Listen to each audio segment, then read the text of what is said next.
Now tell me, why are you here today? Just be real, why? Well, mostly because I saw that you guys were doing pretty well. Huh? And Is that new to you? Huh? Show your trophy. Show your trophy one more time. How can we really get the most out of this specific product? Which means split testing with your funnels, which means a lot of different angles because Europe is a sinking ship. That's what they're saying. Now, jokes beside, okay, that's good, man, bro. So you're making steps. Nice. You're reaching almost a 10K month. Good job, mate. Sure. Reaching that 80K profit a month. Nice. How were you able to scale from 100K to like a 230K now? Like, there we go. What's up, guys? How's everyone doing? Hey, Nicky, one question for you. Why are you here today? Unmute yourself. You're muted. why am I here today? Why are you here today? Because, I haven't seen you for ages. Now tell me, why are you here today? Just be real. Why? Well, mostly because I saw that you guys were doing pretty well. Huh. And I thought. Is that And I. is that new to you? Huh? No, it's not new. It's not Okay. new. So that's my honest response to you. And I Yeah. also wanted to join like 2 weeks ago, but well, we were moving, Remy and I. Okay. Because it's been going very well for us, so Hey. that made this happen. Nice. We saw consistent results, and especially this month, now that we have some rejections of ad accounts and stuff like that. Besides that, it has been a crazy month. So that meant that we were able to move to Amsterdam, what we dreamt of for years now. Wow. And now we're living at Prinsengracht in Amsterdam. So, Nice, bro. So you guys live together now. yeah. Nice, man. So you said last month was crazy. What is crazy? We are now doing, I think, about 220K. And we have surpassed this month about 50K profit. And we were on target to do 330K this month with a target of 80K profit this month. Yeah. Are you Pretty reaching decent. it? Are you reaching it? 80K profit. I hope so, but we are still like getting everything up to speed again. So I hope that we can reach it. I don't want. I always want to be like wishful thinking, but yeah, I'm not sure. It's good But to we be at least optimistic, but it's also good to be realistic. Yeah, indeed. And look, it's not that it all has to be done this month. Okay, nice, man. So what changed for you guys to reach these numbers? How were you able to scale from 100K to like a 230K now, like aiming on an 80K profit month? Like it's nice to hear from the guys here, you know, because like I know it myself, and I also know that if you make 80K a month, you can also make 200K a month. I know that, like it can all happen. But like, what is for you the difference? Look, I've watched your video. So What I video? also saw that. Yeah, your last YouTube video. Oh yeah. There's a new one coming actually, even better. Okay, I'll stay tuned. But yeah, it's looking at that. What I've seen the numbers that you guys have been doing and how it's separated between stores and stuff like that. Also spoke with Jona and with Jente in the past about this. What we are seeing currently is when we are reaching 13K a day consistently, it's divided over a couple of stores. So Yeah. it's divided over like 3 or 4 stores, and seeing that you guys are reaching way higher scale on each individual store, that gives us also some insights in, all right, where is the growth? And that means that we need to be able to scale our individual stores even more Yeah, man. than we are doing right now. Yeah. And that's also when we hired a senior media buyer, which was also a good call from you guys a couple months ago to take that step. That really brought us to these higher levels, making sure that your creative process is way better than ever before. Yeah. And yeah, he's less aggressive in scaling. That was good for a while, but then I saw your numbers and I was like, we need to hop on a call directly because I think we are not scaling aggressively enough. It also depends on like your current systems, because we are able to scale aggressive because our systems are in place. I know if I scale today aggressive, within a few days I'll have so many new creatives that whenever that current creative which I'm scaling as of that moment will already be replaced by another one in case that one dies. if that makes sense. So you also need to be aware of that, because yeah, you can focus on aggressively scaling, but aggressively scaling doesn't only mean that you need to focus on your campaigns. Yes, you need to focus on like scaling the budgets, but that even more important, how are you going to make sure that when you scale it, it's not going to die? So you need to be able to think a few steps ahead and be proactive, because now you're like kind of handling reactive, because what would happen, you're gonna ask me like, how can you scale? I'm gonna tell you how I scale, but because your guys' creative process is maybe not on point, maybe it is, but maybe it's not. I don't think it actually is like 100%, and neither is ours, because there's always room to improve, right? But that's what you need to keep in mind. Yeah, but I believe exactly what you're saying, because there was also like the point that what we were seeing earlier, that we were even less proactive than we are right now, which meant that we saw campaign performances decrease, and then we would take action. That's instead it. of making sure. That's it. You guys are reactive. You guys are too reactive. Yeah. Yeah, and you're still already aiming on. Sorry to interrupt, but I really want to say this. Like, imagine you're working reactive, but you're still aiming on 80k profit. So imagine what happens when you're handling proactive. Yeah, exactly. That's exactly. insane, bro. So that was also like one of the questions. It was not like that I wanted to ask questions about how can we double the budget or something like that. But it was more like that I had a specific question about team setup.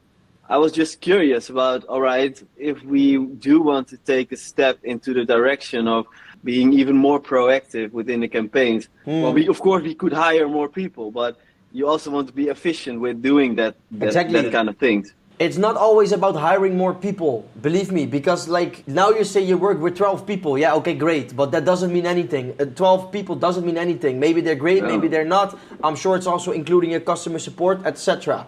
I also don't know if you now should focus on hiring more people. If I may ask, why do you think, like I'm not sure if you said it, but I think maybe your question was, do you think we need to hire more people to go to these numbers? Is this a question or not? No, it's more like what I can think of myself right now is hire a specific creative strategist. Yes, so something like that. So like it's more like a rearrangement than necessarily hiring more people. And that was just my question to you. Like, because, what would you suggest in that? Yeah, in all honesty, a senior media, you could onboard a senior media buyer, but that senior media buyer is not going to be able to reach his maximum if your creative game is not on point, and if your processes is not on point, and if your funnels are not on point. So I would rather look back first and think like, okay, how can I make sure that when I about to onboard a senior media buyer, he's going to be able to reach his potential, if that makes sense. Because a senior media buyer needs two things. He needs good funnels and good creatives. Good creatives, good funnels. So I need to say it the other way around, right? So I would go double down on that first. In terms of your creative team, like, do you currently work with a creative team? And then if yes, what do they do? What does it look like? Yeah, so we have 2 ad creators, which they do indeed do image and video. And we have 2 media buyers, 1 senior and 1, well, media, let's call it like that. And our senior media buyer has a lot of experience. He's like more of a creative strategist than a media buyer, but that means that our media is taking a lot of his task right now so that he can focus more on the creative strategy. So that's a bit of how we are structuring it right now. So 4 people, 2 media buyers, 1 of which is more strategic within the creative section. And our ad creatives, they both are doing image and video ads. So do you have like a creative strategist as of the moment who takes the lead in there? Yeah, so that's our senior media buyer. Yeah, but that doesn't make sense. Like you can't have a senior media buyer and a creative strategist doing the same things. Like, you know, that is, I wouldn't recommend to actually do that, because then he's going like he has split focus. That's not ideal, right?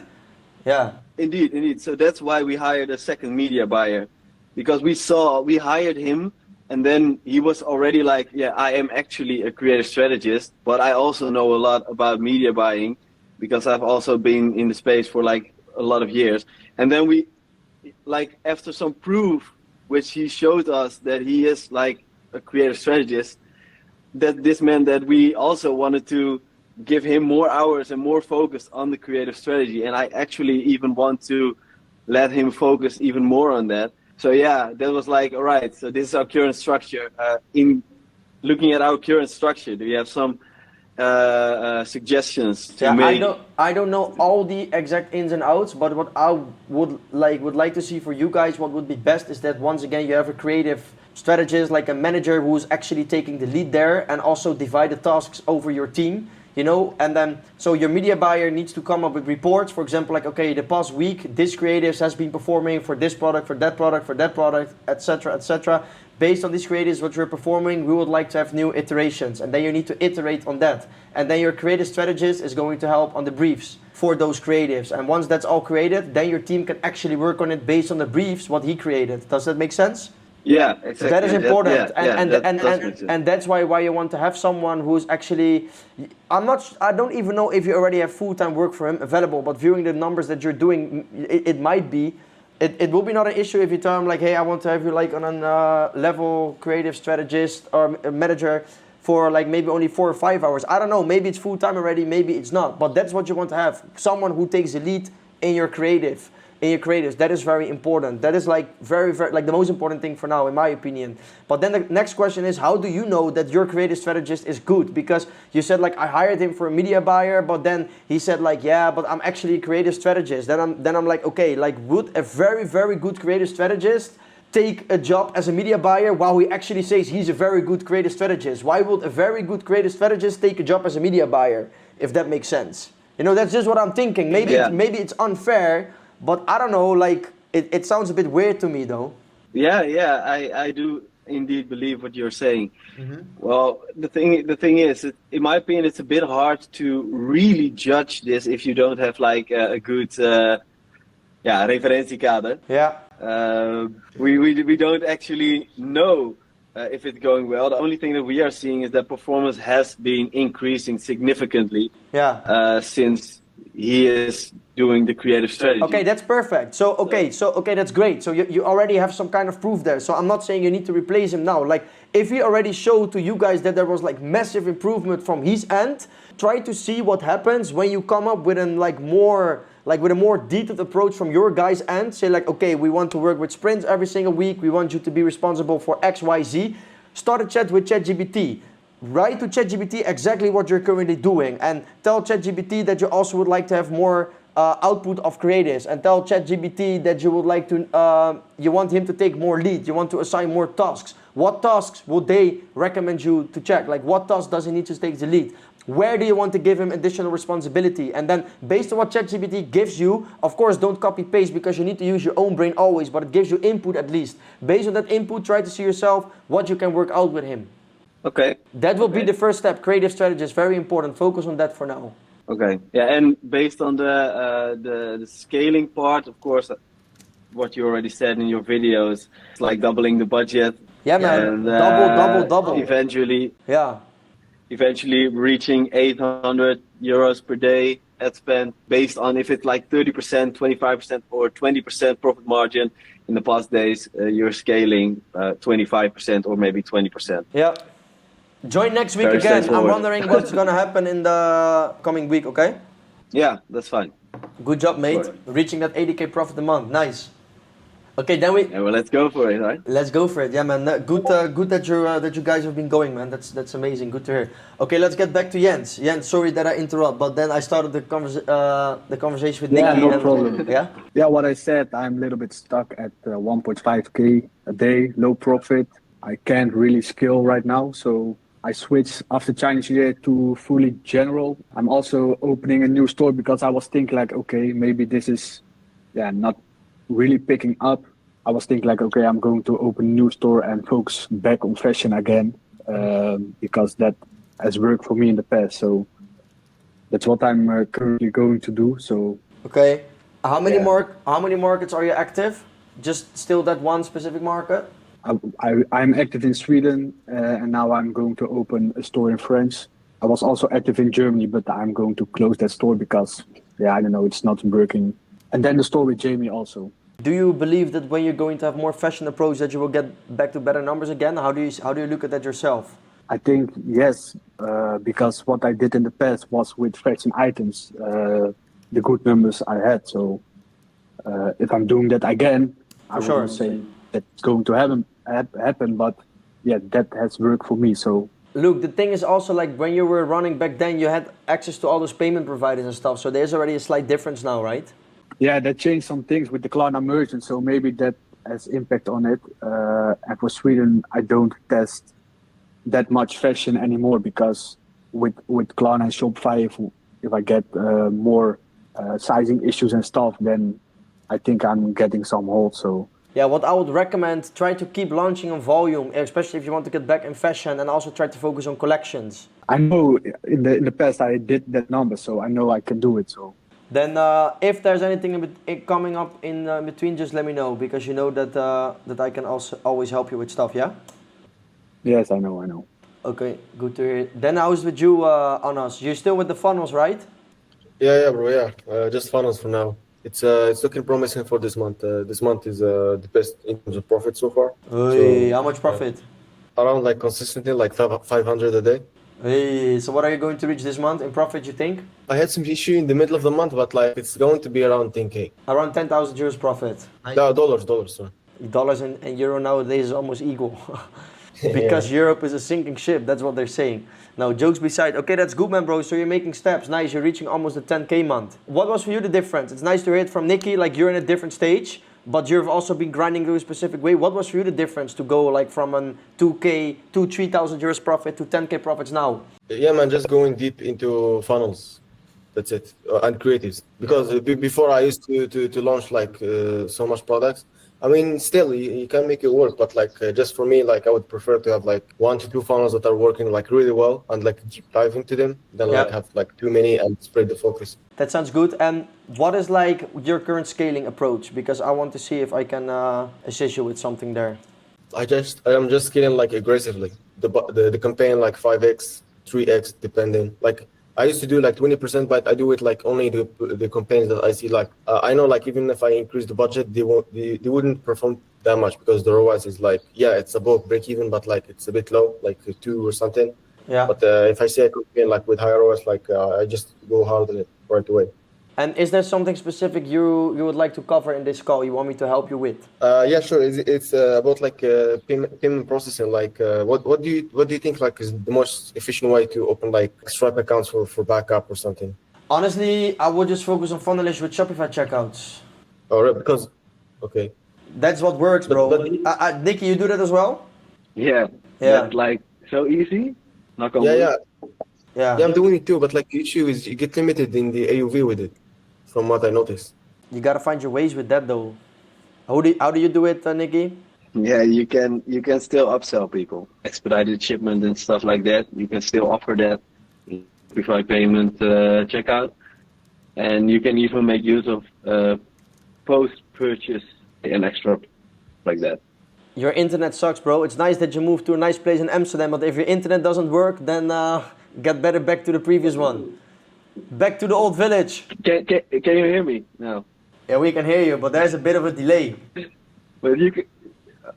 Yeah, so we're making use of Reconvert. You can also check Honeycomb, Reconvert. It's all kind of similar.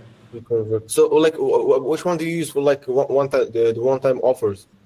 You mean like for people just buying an extra product when checking out? I mean, like I don't know if it's possible with Shopify, but like after the checkout, after the initial orders placed, like before the thank you pages, like the upsells and stuff. Yeah, so we're using Reconvert for that. Okay, thank you. It's just with Reconvert you can redirect people after doing the purchase and Shopify payments checkout to a different page. So it kind of like works a bit the same as you're doing with Stripe and then with the funnelist checkout. Okay, that's cool. And for the order pumps, like which one you said you were using? Yeah, it's just something you can do in Shopify payments checkout yourself. There's no app that you need for it. You can just place a different shipping option. You can do like the standard free shipment, but you can also add another shipment option, which it could be expedited shipment for $2.95 or something like that. Yeah, that's great, man. Thanks. Yeah, that's the only thing I was thinking about for now. Thanks. Nice. Nicky, it's nice that you're joining the call and also come here with value. That's much appreciated, man. Yeah, of course. It's only fair, right? You guys have helped us as well. So, for sure, we all need to help each other. Right? That's why we're here on the calls. That's what I like about the calls because You know, at the real beginning of these calls, which kind of made sense, it was only me like dropping value, and now it's changing because everyone is doing stuff. So that's nice, you know. That's what we need to do. Like we need to help each other. So it's great. Yeah, exactly. Yeah. Okay. But Anna, it's nice that you're doing these numbers. In terms of scaling, if you want to go more aggressive sometimes or whatever, just shoot me a message, and then we can just check if we can work on that. And keep up your creative game. Very important. Okay. Yeah, sure, thanks. Okay. Looking Welcome. forward. Then we have Sven. Yeah, it's going fine now. We're slowly scaling. We're at 2.5k a day on average now. Hey, that's 1k more than last week. Because last week you guys did 1.5k. Nice. Yeah, that's right. Nice. So we're scaling it. I remember everything. Okay, that's amazing, man. That's good to hear. Go ahead. So how did you guys scale to these numbers?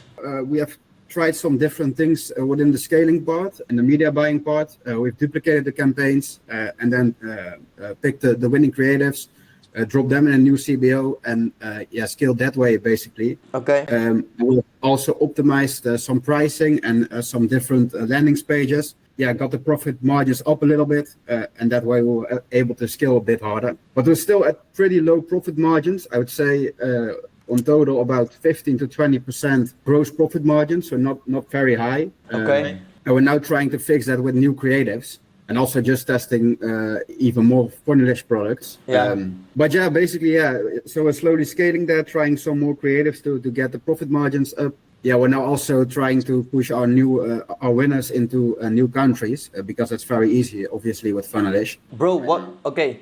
So what I would not recommend is to do that right away, because you guys do 2.5k days as of the moment, right? You could either decide to go double down on a specific market where you're now currently running and focusing on improving the margins instead of already focusing on other markets. And like what I'm now saying, it's not that you really have to follow this up. Like you guys need to make your own decision in there. But I see it like this. Like if you're now running between 15 to 20% profit margins in the market, viewing the fact that you're still testing every single day new funnels, it's not even too bad. Like your profit percentage is 15-20%. Why is it lower? Because you don't do big volume. You do 2,500 euros on a daily basis. Next to that, you're still testing. So your margin, like it eats up the profit margin because you're still testing. You need to get that kind of momentum that you're above, for example, 4 or 5k days consistently on a specific store with at least 20-25% profit margins. Get that momentum first. Make sure that your team is really on point. Make sure that your team really understands, like, okay, from the moment we have potential in a specific product, how can we really get the most out of this specific product? Which means split testing with your funnels, which means a lot of different angles with your creatives. Split testing on funnels is, of course, also different angles there with upsells, downsells. Like, you know, there's an unlimited optimization process, and you guys decided to work with funnels for a reason, and the reason there is to optimize, and it's always an endless optimization part.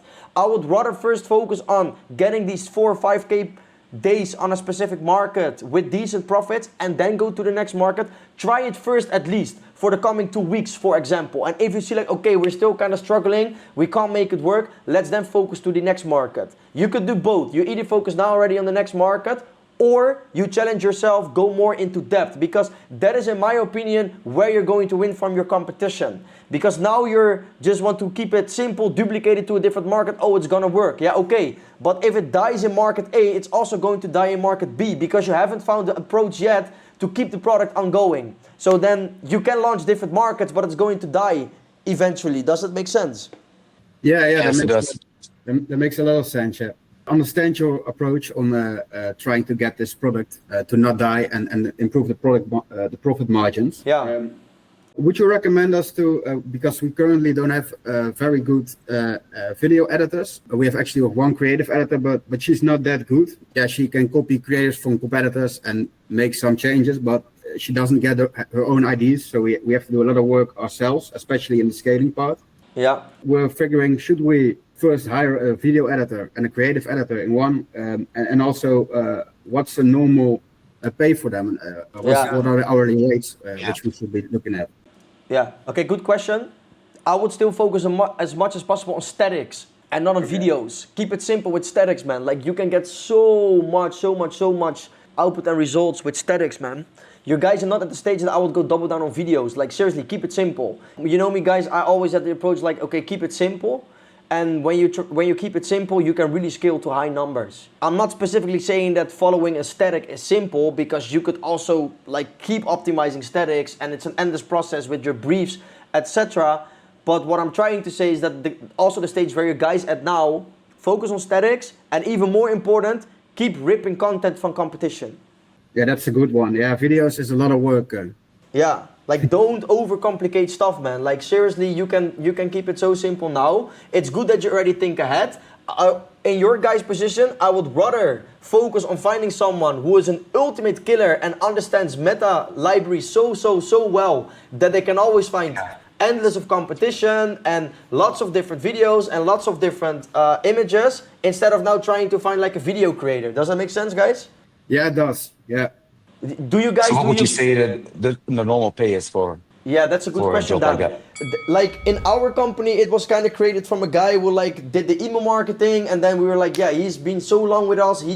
He sees so many different email marketing campaigns, so many different approaches, products, what we launch. He knows like for real what we are actually launching all the time. So he's going to be the one who is good with product research. So then we let him do it, and when he became good at product research, we let him also swipe all these competitor creatives, and then eventually teach that to the creative team. So in our company, it just kind of happened, and I'm also not sure like what kind of, like, do you guys have someone in your company who does already swipes, like rips from competitors or looks for that, or do you guys do that at the moment yourself? That's also fine, of course. Like, what does it look like? Yeah, we do it ourselves now. Yeah. Okay.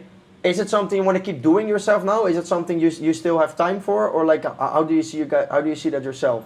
Oh, I just want to keep doing it on skill, of course. So of course, there's no that makes problem to sense. do it now, but Okay. we're thinking ahead in that sense. Okay. Yeah, I understand what you say. Fair point. Yeah, so with that being said, try to find like a product researcher, or you guys have some people in your creative team, right? Yeah, just one right now. But Yeah. yeah, she isn't. She can copy the competitive creatives, and that's basically it. Okay. So anything else, she doesn't really understand. is she good in researching on meta and ad libraries, etc.?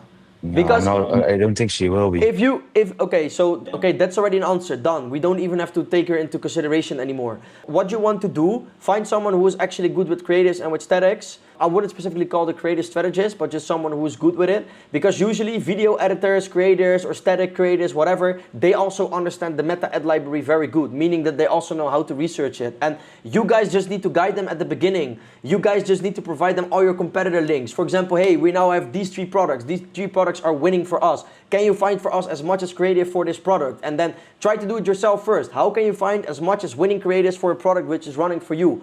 With searching, filtering on a meta ad library, try to rip your competitors again. See if the same competitor where you took the product from in the first stage, if they still keep launching new creatives. And then from there, it's also an endless optimization part. Try to own that yourself, try to become good at it, and then outsource it.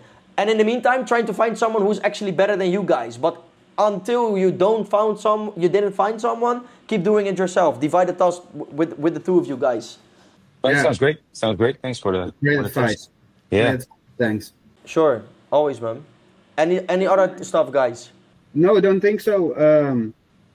No, that's basically it. We're Okay, just, for you too, Dan. Like you're. Yeah. I'm basically still getting up back to speed, back to in a whole bit, because I've been away, of course, for a bit. But no, I think that was the most important question for us. We had a good call with Mels as well, and he gave some great tips on the ad side. So that was perfect. So we're just trying to implement Nice. everything now. Keep asking your things to Mels as well, because Mels knows a lot. Like really, he knows a Yeah. lot. Don't underestimate him. Yeah, Seriously, yeah. he knows a lot. Really, he's also Yeah, very he's been useful. Yeah. Okay. Great. Okay, perfect, guys. I'm very happy that you guys making the steps and growing. I remember when Sven joined at the beginning, he was also kind of struggling, and now making these steps. I just keep saying it. Keep going, keep pushing. Now you guys like in heading into the right direction. So keep up that pace and make sure that you keep joining the weekly calls. If you can't join sometimes, okay, that's fine. But look, not every week the calls are the same. Sometimes it's a bit, less valuable maybe, but I just interact based on the questions you guys give. And now they're really valuable questions, and valuable questions means I can give valuable input. Yeah, Then we have, thanks. Yeah, most welcome, man. Then we have Robin. How are you doing, bro? Yeah, how am I doing? I'm doing a lot, but it's only on the back end nowadays. So Show your trophy. Show your trophy one more time. Do you have it there? Yeah, man, I'm looking at it every day, but since I have it, it's like There we bad go. luck, man. Show it. I want to see it. No, it's not bad luck. It's nice, bro. It's a trophy. This is just a white one, man. That is only Yeah, for okay. noobs, you Doesn't know? matter, bro. 10,000 orders. Like, you know, you know that you're going to get the gold one eventually, man. Yeah. And we might think to switch down Sweden because we are already advertising like 4 months now in Sweden, but we only had 1 month that we had like €1,000 profit, and all of the other months were not even profitable. So probably we're gonna switch down Sweden. What do you think of that after 4 months? You tried 4 months together with her and it didn't work. Yeah, sometimes I took the lead 1 month and it still didn't take out as well. Then I took her the lead. It didn't work out well. Bro, I would only focus on one store at the moment, man. Seriously. If you say like, okay, I have the capacity, then max 2, but there's nothing running as of the moment. Seriously, man, go double down on 1 or 2 things first and then scale from there. It's kind of same input as I gave to Sven and Dan. They were already considering to move to another market. No, don't. Keep focusing on that market, what you're currently doing. Like, bro, I know that you will get back to decent numbers soon because you know what you're doing. Like, I've seen it myself. You did volume, you did great months. It's not that knowledge now is not like usable anymore. You still have the exact knowledge. You still can implement it, but you focus on too many things at the same time. I would rather go double down on 1, maximum 2, because I know that you have pretty much time available. Max 2, that's it. Go on that, focus on that. That's what I would highly recommend. And in terms of team, I wouldn't change too much as of the moment. Make sure that there's someone who can keep launching your campaigns. That is one. And your graphic designer, I'm not sure what she exactly does. Just make sure that she's better in ripping creators at the moment as really designing something herself. Keep things simple. Yeah. Same as I said to Sven and Dan. It's exactly the same thing for you. If I'm going to post a job post because the girl who I have now as a graphic designer is more into making her own creatives, and of course she can also take it from the competitors. But exactly like what the other guys also said, like I have the feeling that she is better in making new creative from scratch than getting it properly from competitors. So I rather hire someone else than on Upwork. But how would you call that? What would you give it as a job description? That's actually a good question. But for us, it's still creative team. They part of the creative team basically. Yeah. You know. But still, then what would you give it as a Ask ChatGPT? Yeah, could ask ChatGPT, but you could ask it like a video editor or like, look, for our approach for like what we do, a good video editor in that field also needs to understand how to do research on the meta ad library, because that's where the most leverage is for them. Even if they're going to create their own videos, they need to have input or like some examples from like competitors, right? Like they don't try to invent the wheel themselves. Yeah, okay. Once you're finding a new product, are you stopping with testing other products and you go double down on one specific product, or you keep on testing new products? We always test. We always test new products. We always test new creatives. We always optimize current landing pages. It's an endless process on every department, basically. Like we don't stop with any of it. Yeah, okay. Continuous testing products, continuous testing creatives, continuous optimizing, you know, like endless game. First, my strategy was 100% general. Then I added some fashion. Now I'm also adding some beauty and health. Would you recommend to do that, or would you rather say like focus on only general, or only fashion, or only beauty and health? Focus on what worked the best for you and what you're the most revenue with. Focus on that. Yeah. And that's general. Okay, that is beauty and health, but beauty and health, it's also kind of risky, you know, with the ad accounts that get. Okay, so both. Do both, general and beauty and health. Yeah. Okay, that's kind of it. Also, guys, why when opening a UK company do you open like LLP instead of LTD? Like I don't get it. I'm living in the UAE, so I don't know where you're living, but I don't pay any tax. So for me, a UK LLP was the perfect option. That's why I have a UK LLP. I assume that you're also working with Simon or not. If you want to know the ins and the outs, you can ask this guy. He knows a lot. Yeah, he knows everything. Shoot me, Nicky. I can introduce you to him if you want. He knows everything, man. We've been working with these guys for many years. Yeah, sure. I will shoot you a message. I also have one quick question, but I don't know if you need to head off. No, go ahead. Regarding A/B testing on the funnels itself, what is your process for doing this? Do you do this consistently? Do you do this sometimes? Do you have a specific person to do this? with A/B testing on funnels itself. So, for Oh. example, Yeah. altering small things. Yeah, Okay. I would go for like, actually you want an kind of a funnel conversion rate optimization there, like a CRO specialist, for example. Try to look for a CRO specialist. You guys you guys have one person who's a CRO? I mean, they're still focusing also on funnels. So do you think that your current team can do something about it? Yeah, well, Remy is now looking into it to like do these kinds of testings. We were like, alright, maybe in the future you want to outsource this. So how would you set up a specific process behind this that it will be done by the team itself? Look, what you could try, Nicky, is you could try to find someone who can, for example, do a few tests on, for example, 1, 2, 3 best performing products. Let him or her only focus on that, and then see if that's the right person, and let your funnel builders just do the funnel stuff as of the moment. Yeah, okay, but that's currently also what you guys are not doing as of now. I mean, we do have a conversion rate guy, but it's not that he does it for all the funnels, you know? So there's just a few funnels what he's specifically focusing on usually. Okay, so you have one specific guy, but he focuses mostly on like the best winning funnels, Yeah, and also funnel building. yeah, Okay, clear. yeah. One other quick question now that I still have your attention. Regarding team building, like we are looking to make it more autonomous. For example, Remy is still doing the disputes himself, but customer support, yeah, I know. But customer support is being done completely. Can you maybe give me or us an insight on how your team is now being structured, if you would like? So that we have Bro, a just, bit of just an make sure idea. that you get a dispute manager, man. You want a customer support manager who's also responsible for the disputes. The customer support manager needs to have a few agents. Then you have the senior media buyer, junior media buyer. Then you have your creative strategist with a few people in the creative team. And then, for example, the CRO guy, what you could have.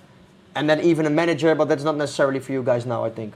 Yeah, okay. I mean, if Remy still does okay. does the disputes himself, we should not talk about a manager yet. Okay. Testing ads per campaign per day. Do you guys have like a specific amount that you are testing out? No, if it's done, we launch it. But do you see like that there is an average? Like, do you see like we average around 21 ads per week? Not that we are specifically, launching bro. for a It campaign? depends. It depends on the performance. You know, like everything what performs gets new additional creatives. Yeah, but you have like a baseline at least, right? I mean, if there only is being added like 1 or 2 or 3 ads per week, that's not going to be enough. No, but Do you have like? of course, but that is because we do have a lot of performing campaigns. So if we see the past 7 days, this specific creative still performed very well or is performing very well, then we make new iterations. So there's not one specific KPI for it. Yeah, we're not gonna just launch new creatives if like some specific creatives that we already tried to launch doesn't perform, you know? Yeah, but it's also not like that you're telling your team like, all right, we need a minimum or something like that. No, we only iterate on like what's currently working and where we see, for example, there's a drop, so we need to have new creatives, you know, that's what we focus on. We only look at numbers. Like you can say, yeah, we want 50 creatives, yeah, based on what? That doesn't make sense. It needs to be based on data. Okay, clear. Most Thanks. welcome, bro. Then we have Jens. Yes, quick question. What do you think is the best to do in my situation? Because I'm going to open that new store and currently have the store in Sweden. But what I said, the profit margin is not that high. So would you more focus on the new store then with testing products or? Yeah, focus on that. New store, go double down and see what happens. Yes. Great. Okay, guys. Then I would like to thank everyone for the call. It was a nice one. See you in the next one. Ciao. Ciao. Boys, Thanks. See you guys at the top. And that's it. Bye-bye.